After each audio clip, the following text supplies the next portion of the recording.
Hello and welcome back, fellow modelers. Here's my update on the Harrier group build.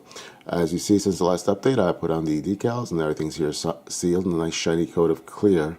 Again, I'm having problems with my airbrush, so all this has been brushed on the clear coat. I actually used the kit decals, the original 83 decals for this, and they went on pretty well. No problems using them, so that was good. Now what I've started doing now is the weathering. Starting some weathering here at the bottom. You see it might look a little dirtier, a little smudged up. That's what I'm working on, using oils, cotton swabs, etc. A little bit of thinner here and there, and dirtying it up. Most of these birds I've seen, all the underbellies tend to be really dirty.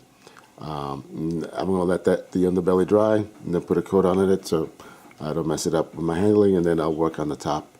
And then after that, I'm going to do a few little touch-ups here and there. Namely, I'm going to the nav lights. I still got to paint on. Kind of put on the pitot tubes and the other sensor tubes here in the front. The clear glass in the front here, and a few little things here and there. And then I will be should be done with this. All right. So stay tuned. Another week or so, I'll have the finish. All right. Thank you guys for watching. Take care. Bye bye.